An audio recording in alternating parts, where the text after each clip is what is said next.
Bon, j'ai un petit message ce matin pour vous. Mais avant que je commence, c'est super de vous accueillir présentiel, aussi virtuel. On a une audience là, j'ai dit tout à l'heure. Et c'est un honneur d'apporter le message ce matin à Porte d'Espoir et Every Nation Marseille. C'est une expérience qu'on est en train de faire ensemble, de voir qu'est-ce que Dieu fait, qu'est-ce que Dieu dit, comment peut-être un Dieu miraculeux peut fusionner deux peuples pour sa mission sur la terre, ici à Marseille, pour honorer son nom et avancer le royaume de Dieu ensemble. Et on va voir parce qu'on sait qu'avec Jésus, tout est possible, non? Oui. Avec homme, rien. Mais avec Dieu, tout. Tu vois la grande différence là? Avec homme, rien n'est possible. Mais avec Dieu, tout est possible. C'est-à-dire qu'on va de 0 à héros tout de suite avec Jésus. C'est le meilleur copain, Jésus. Pâques. C'est quoi Pâques? Pourquoi on célèbre le Pâques? C'est une bonne question. Je vais juste faire un petit résumé de Pâques et après je vais expliquer la signification le plus puissante pour moi de Pâques dans ma vie personnelle. Et peut-être vous allez trouver quelques bijoux dedans et sinon, c'est pas grave. Merci d'être venu quand même, hein? Alors, le Pâques, c'est la commémoration des Hébreux chaque année de leur liberté de l'esclavage d'Égypte. Grâce au dernier acte miraculeux où un agneau a été sacrifié pour chaque famille et le sang est allé sur le cadre de la porte de chaque maison. Vous êtes tous au courant, j'imagine. Et cet acte a couvert leur maison de l'ange de la mort qui tuait tous les premiers-nés pendant la nuit. Et grâce à ce dernier miracle, l'Égypte, ou peut-être plutôt Dieu, a libéré les Hébreux de leur esclavage. C'est incroyable ça. Qui a décidé que le clé pour être libéré de l'esclavage, c'est de sacrifier un agneau et mettre le sang sur la porte? Qui a créé cette idée? Et si on creuse très bien, et on ne va pas creuser trop bien aujourd'hui, mais on peut voir une connexion avec Adam et Ève et le premier sacrifice qui a été fait par un animal pour couvrir la honte et la culpabilité d'Adam et Ève. Mais on ne va pas creuser aujourd'hui là-bas. Mais on va continuer de voir que toujours où il y a un péché, il y a besoin que le péché soit couvert. Et Dieu a toujours pourvu une manière d'être couvert par nos péchés. Toujours une manière d'être pardonné pour qu'on soit justifié. Même si c'était à travers une loi et des sacrifices des animaux, il y avait toujours une manière de le faire.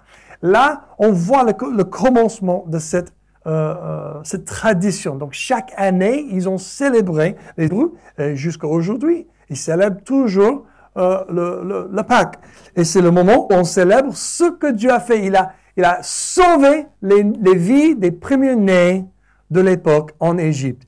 Et pas juste ça, tous les premiers-nés d'Égypte ont été tués par l'ange de la mort. Et quand ça se passait, les Égyptiens disent, on avait marre, on ne peut plus supporter le peuple hébreu ici sur notre terrain, vous pouvez partir enfin.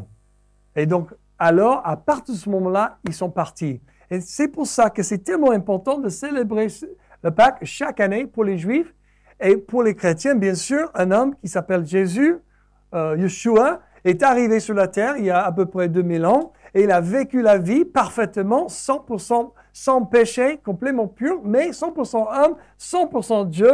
Il est arrivé d'être complètement persécuté pour sa bonté, pour son amour, pour sa grâce, pour sa vérité, complètement sacrifié sur une croix, 3 jours plus tard, ressuscité de la mort. Pourquoi? Pour couvrir le péché de tout le monde, passé, présent et pour le futur. Incroyable. Parce que tout ce que les animaux, ils ont pu arriver à faire, sacrifier un animal chaque année, chaque fois que tu pêches, chaque fois que les choses vont pas bien, Jésus a terminé tous les sacrifices par son sacrifice parfait. Fort que les animaux sont. On aime tous les animaux, hein? Mais le sang d'un animal n'est pas parfait. Parce que Dieu requiert une personne mourir dans notre place, pas un animal. Les êtres humains n'ont pas la même valeur qu'un animal dans les yeux de Dieu, même si on aime bien les animaux. Et le fait que les sacrifices sont arrêtés à ce moment-là, ça fait après la mort de Jésus, c'était la fin aussi de beaucoup d'animaux qui ont perdu leur vie. On a beaucoup plus de moutons sur la terre aujourd'hui. C'est tout cela pour cette histoire-là.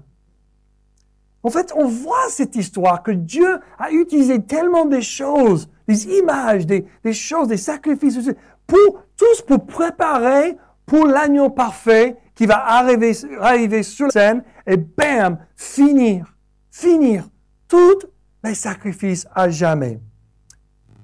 Pour tout le monde qui le veut. Tu vois, parce que c'est pas forcé sur quelqu'un. Si moi je donne mon fils pour toi, je vais te forcer à l'accepter parce que j'ai sacrifié mon fils pour toi. Il faut que tu l'acceptes. Hein? C'est pas juste ça. Que tu dis, je ne sais pas, on verra, c'est juste une autre personne sur la terre. Non, c'était mon fils, c'est mon fils. Ah non, on va voir. Attends ça. Mais tu sais que Dieu, il n'est pas comme moi. Il ne force personne. Il fait l'œuvre, c'est comme il trace le chemin et il dit, si tu veux, j'ai une autre vie pour toi. C'est un truc de dingue. Parce que Dieu n'est pas comme nous. Alléluia. Merci. Et dit ma femme aussi. Hein? Mais aujourd'hui, j'aimerais bien raconter l'histoire de Pierre pour vous expliquer qu'est-ce que la signification de Pâques pour moi plus précisément. Et c'est résumé en 7 phrases. Bonne nuit, échec. Bonjour, grâce. On va commencer avec un texte en Luc 22. À partir du verset 31, on voit Simon. C'est Jésus qui parle. Simon, Satan vous a réclamé pour vous passer au crible comme le blé. Mais moi, j'ai prié pour toi, afin que ta foi ne disparaisse pas. Et toi, quand tu seras revenu à moi, affermis tes frères. Seigneur, lui dit Pierre, je suis prêt à aller en prison avec toi, et même jusqu'à la mort. Jésus dit, Pierre, je te le dis, le coq ne chantera pas aujourd'hui avant que tu n'aies 3 fois nié me connaître. On va sauter jusqu'au verset 54. Après avoir arrêté Jésus, ils l'amenèrent et le conduisirent dans la maison du grand prêtre. Pierre suivait de loin. Ils allumèrent un feu au milieu de la cour et s'assirent ensemble. Pierre s'assit au milieu d'eux. Une servante, il l'avait vu assis devant le feu et l'avait observé, dit, « Cet homme aussi était avec lui. » Mais il renia en disant, « Femme, je ne le connais pas. » Peu après, un autre le vit et dit, « Toi aussi tu fais partie de ces gens-là. » Et Pierre dit à l'homme, « Je n'en fais pas partie. » Environ 1 heure plus tard, un autre insistait, disant, « Certainement cet homme était aussi avec lui, car il est galiléen. » Pierre répondit, « Je ne sais pas de quoi tu parles. » Et immédiatement, alors qu'il parlait encore, un coq chanta. Et le Seigneur se retournait et regarda Pierre. Pierre se souvint alors de ce que le Seigneur lui avait dit avant le coq chante. « Aujourd'hui, tu me nieras 3 fois. » Il sortit et pleura amèrement. Imagine. La chose que tu ne veux pas faire le plus, la chose que tu dis, jamais je vais faire quelque chose autant que ça, c'est exactement qui t'arrive. Je sais pas, je regarde ce que Pierre a fait là et je vois la vie qu'il est en train de vivre avec Jésus pendant 3 ans. C'était lui toujours le plus vocal, c'était lui toujours un peu efficace et toujours fier et toujours prêt et parfois un peu trop rapide de parler sans réfléchir, mais quand même, je connecte avec Pierre. Il était sûr de quelque chose. Je suis prêt à aller en prison, je vais jusqu'à la mort avec toi, mais jamais je te renie. Est-ce que vous étiez déjà jamais dans votre vie sûr de quelque chose? Je suis sûr. Je sais. Je sais. Non, je sais. Dieu m'a dit. Peut-être que ça c'est un peu plus vocabulaire chrétien. Parce qu'on aime bien dire Dieu m'a dit. Dieu m'a dit. Si Dieu a dit toutes les choses que les chrétiens ont dit, qu'il a dit, on va vivre dans un autre univers. C'est pas possible que Dieu a dit autant que ça. Ou les choses bizarres comme cela. On sait, Dieu dit beaucoup de choses. Et il toujours nous parle. Et il n'y a pas de souci là. Mais les choses que j'ai entendues que Dieu a dit, non, il n'a pas dit ça. Et il y a des choses, parfois, on est sûr. Comme Pierre, il était sûr. Je ne vais jamais moi. Et Jésus prophétise. Désolé mec, c'est pas comme ça. Tu es plus faible que tu penses. Tu ne te connais pas, même tes propres faiblesses. Mais Jésus a mis l'emphase sur ce qui se passera après le nier du Seigneur, pas sur le fait qu'il va le nier. Ça, c'est quelque chose qui m'a interpellé. Quand j'ai commencé à creuser ça, j'ai vu que Jésus n'était pas trop concerné avec le péché ou le nier de Pierre qui va le faire. Il était plutôt concerné avec qu'est-ce qui se passera après. Parce que nous sommes plutôt dans le critique, hein? Je suis un bon Français maintenant. Je suis là depuis 11 ans et demi. Je sais critiquer les gens, hein? C'est pas comme ça, hein? C'est pas comme ça. C'est pas comme ça, en fait. On a un don en force. Il s'appelle le don de bien évaluer des choses. C'est juste une évaluation pour le proactivité. Bon, sans dériver trop loin de mon point, Jésus s'en fiche du péché de l'homme. Il sait qu'on est pécheur. Et c'est pour ça qu'il est venu sur la terre. Il n'a pas peur de pécher. Jésus peut être juste à côté d'un pécheur et dire « Coucou, comment tu vas ?» Donner un câlin. Sans problème. C'est incroyable, hein? On le voit dans les évangiles. Jésus était à côté des pécheurs tout le temps. C'était pas ça. Dieu n'a pas peur de pécher. L'homme, oui. Surtout les chrétiens. Et tu sais ce qu'on veut faire? On veut juger, bien évaluer et punir les péchés. Tu ne peux pas comporter comme ça. Mais Dieu ne voit pas tout cela. Bien sûr, le péché est important, mais Jésus, ce qu'il a accompli sur la croix et la résurrection, c'est accompli, c'est fini. C'est l'histoire, ça.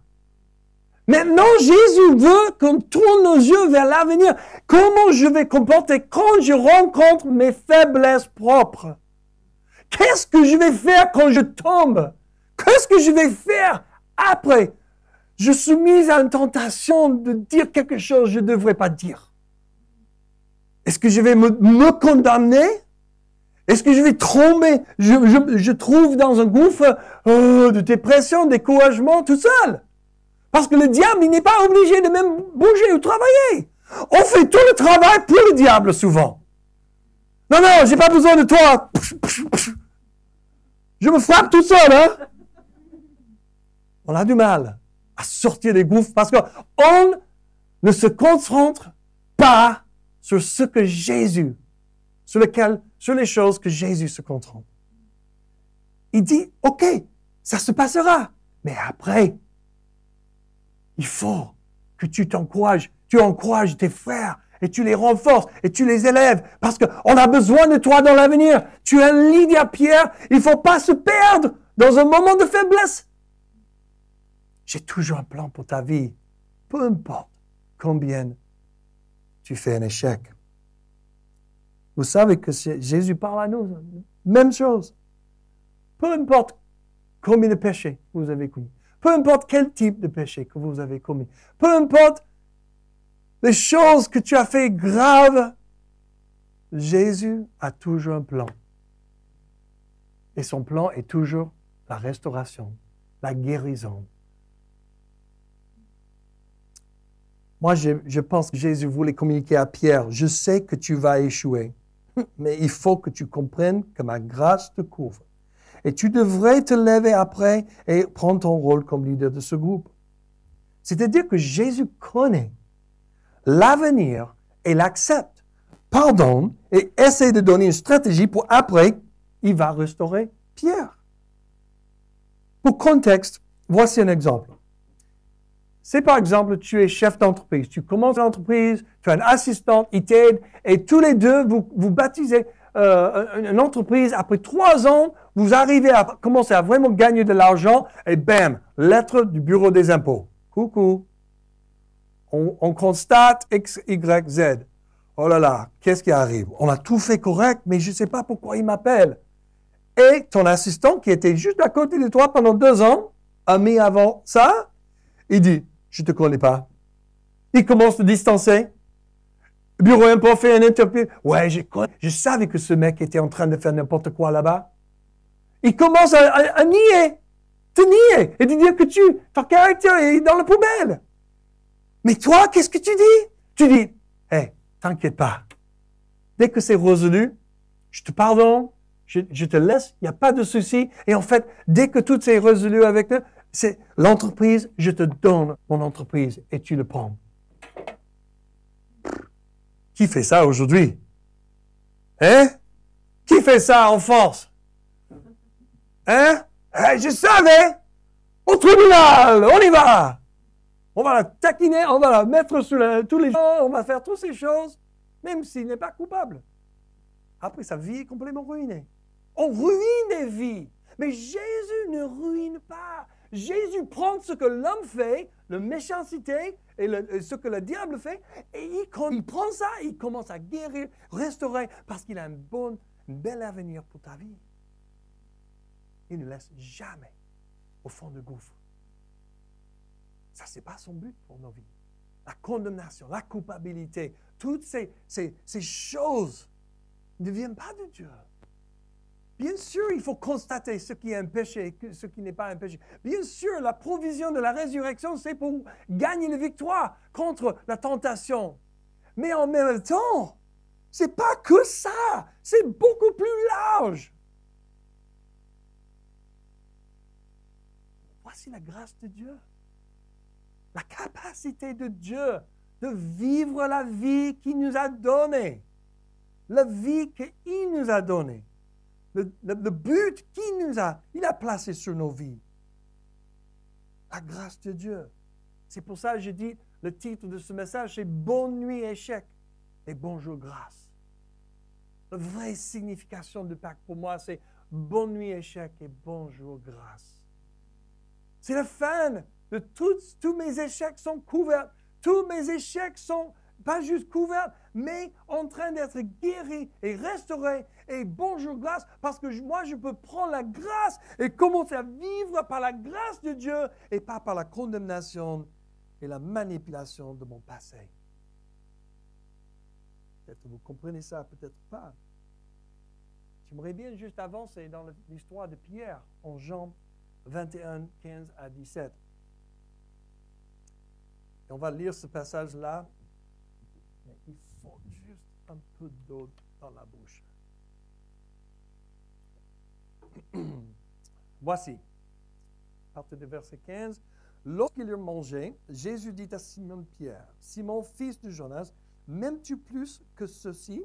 Il lui répondit, « Oui, Seigneur, tu sais que j'ai de l'amour pour toi. » Jésus lui dit, « Nourris mes agneaux. » Il lui dit une deuxième fois, « Simon, fils de Jonas, m'aimes-tu » Pierre lui répondit, « Oui, Seigneur, tu sais que j'ai de l'amour pour toi. » Jésus lui dit, « Prends soin de mes brebis. » Il lui dit la troisième fois, « Simon, fils de Jonas, as-tu de l'amour pour moi » Pierre fut attristé et de ce qu'il lui avait dit la troisième fois, « As-tu de l'amour pour moi » Et il lui répondit, « Seigneur, tu sais tout, tu sais que j'ai de l'amour pour toi. » Jésus lui dit, « Nourris mes brebis. » Quelle histoire! Vous savez qu'est-ce qui s'est passé juste avant cette histoire, mais après la mort de Jésus? C'était que Jésus est apparu aux disciples à bord du lac Galilée.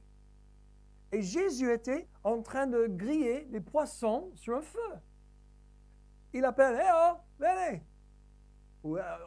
Cherche les poissons sur l'autre côté. » D'un coup, il fait, « Oh là là, il y a le poisson, ça devrait être le Seigneur. » Tout le monde se jette dans l'eau, commence à venir. Et bien sûr, Jésus, ils amènent tout le poisson, mais Jésus a déjà cuisiné le petit-déj. Hein? C'est pas mal avec Jésus. faut savoir que Jésus a déjà préparé les choses pour vous. Il a déjà préparé toute ta nourriture, tous les besoins.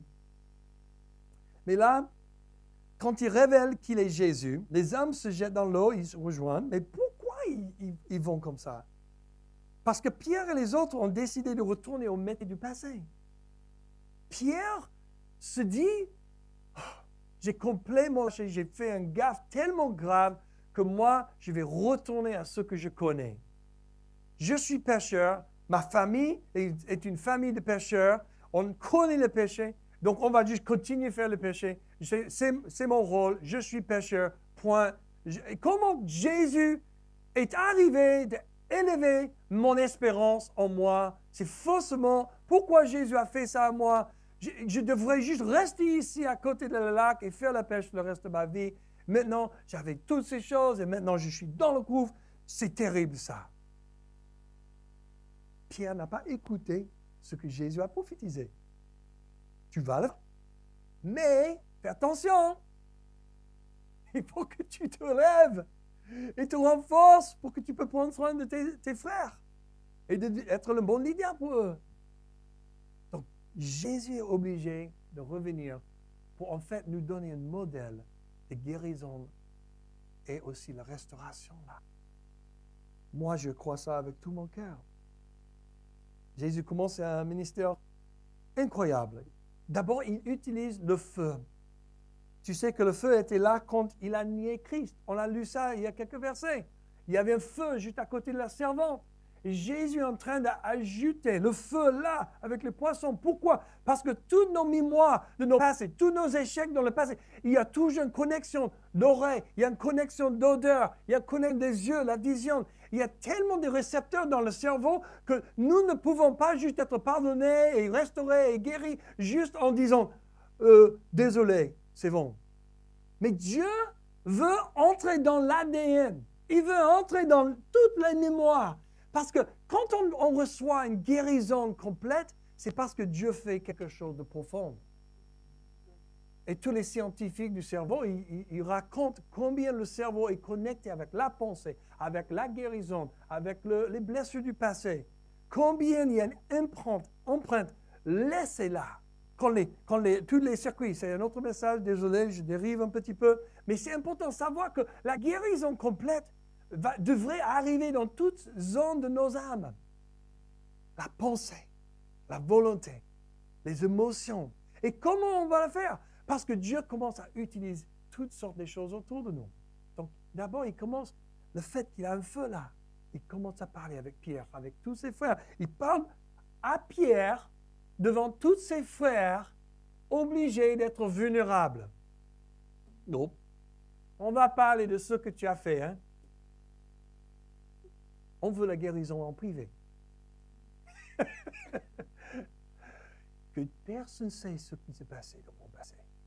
Eh oh, j'ai des nouvelles pour vous. Oh, tu peux avoir la guérison en privé. Il n'y a pas de souci. Mais il y a une victoire dans le public aussi. Il y a quelque chose, quand on est honnête avec plusieurs, c'est comme un poids qui sort de nos épaules. Troisièmement, vous êtes tous, et moi aussi, complètement échoués et pleins de blessures. Il n'y a personne là qui n'a jamais été blessé par une autorité. Désolé. Ça rentre dans le jeu, hein? Dans le jeu. Tout le monde est blessé par une autorité. Et probablement, vous êtes blessé par plusieurs autorités déjà. Désolé. En place de toutes les autorités, désolé pour les péchés les gens ils ont commis contre vous. Nous avons tous expérimenté des abus de certains points, soit une manipulation, soit une négligence. Il n'y a personne qui arrive à 20 ans sans problème. J'espère que ça vous soulage. Je suis normal. Je suis plein de problèmes, je suis normal. Mais ce qui n'est pas normal, c'est quelqu'un qui suit Jésus, de ne pas commencer à expérimenter la grâce de Dieu et être guéri et restauré. Il utilise le feu, il utilise les poissons. Rappelez le miracle de 5000 qu'il a nourri. Rappelez le miracle d'attraper beaucoup de poissons avant 3 ans. Jésus est en train de rappeler de toute leur expérience pendant 3 ans. Regarde comment j'étais plein d'amour vers toi. Regarde comment j'ai nourri, comment j'ai pourvu pour vous. Regarde tous les miracles que j'ai faits, le pardon que j'ai prêché. Regarde, tu te souviens de toutes les choses qu'on a faites. Tu te souviens de ma nature.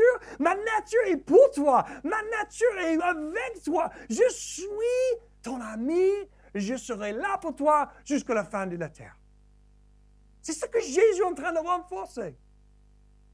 Et puis, il utilise 3 questions pour remplacer les 3 niais. Il lui rappelle que Pierre, dans son cœur des cœurs, la motivation de Pierre est bonne et alignée avec le ciel. Il prend le temps 3 fois, jusqu'au point de frustrer Pierre, j'imagine. Quand on a lu cette histoire, est-ce que tu n'étais pas frustré? Moi, chaque fois que je lis cette histoire, je dis, arrête, man. Arrête. Tu me déstabilises. Tu me crois pas. Je suis vraiment, je sais pas. Je ne sais pas, je pense. J'espère.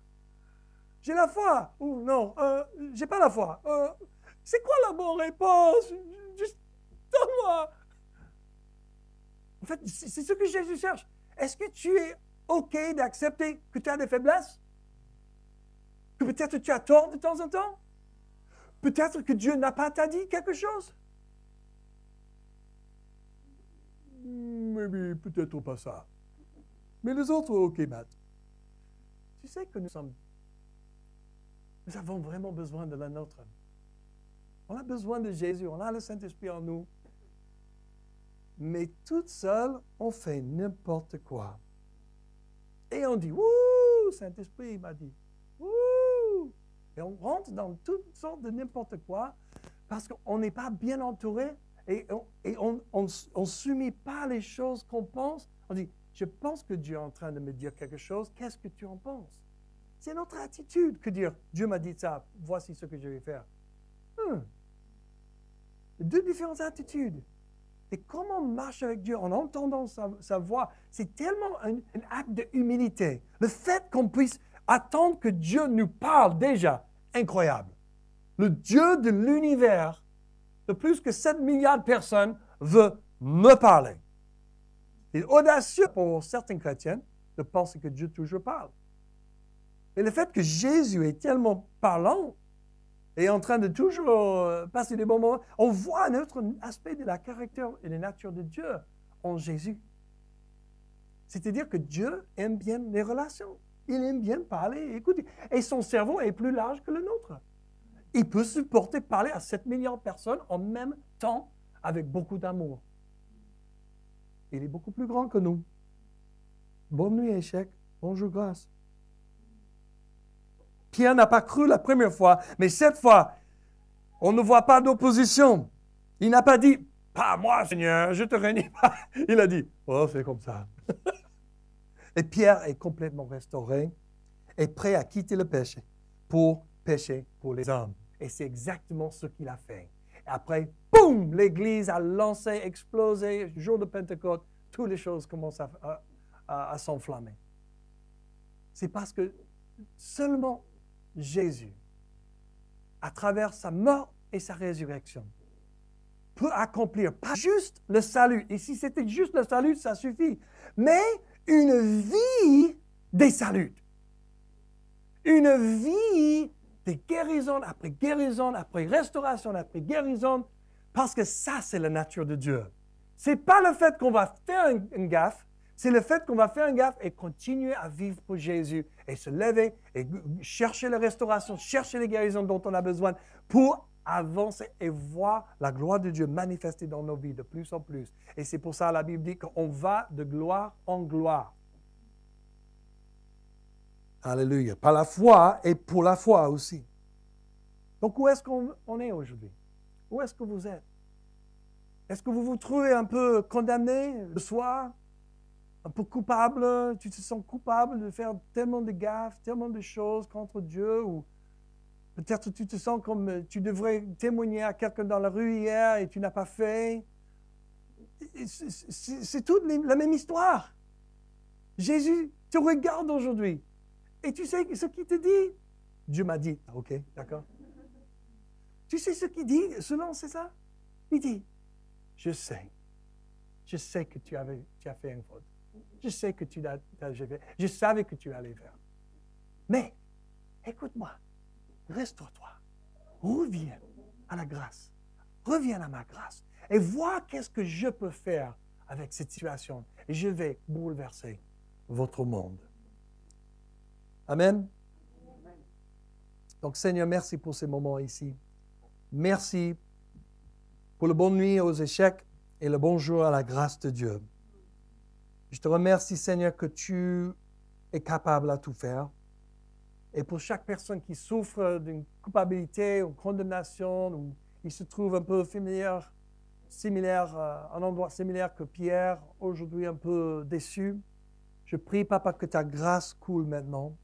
Il puisse te donner ça. Il puisse vraiment juste élever les choses, les anxiétés, les problèmes, les peurs, et te donner, et te laisse ta grâce couler dans leur vie pour pas juste couvrir. Merci que le sang de Jésus couvre nos péchés et tous les autres échecs, mais plus que ça, que la grâce de Dieu vienne, leur donne le pouvoir de surmonter et d'arriver aligné avec le but de Dieu pour leur vie. Que ta grâce soit puissante pour chaque personne. Au nom de Jésus-Christ. Amen. Amen. OK. On va passer par la Sainte Seine maintenant. Et j'ai demandé à Pierre et Valérie de venir.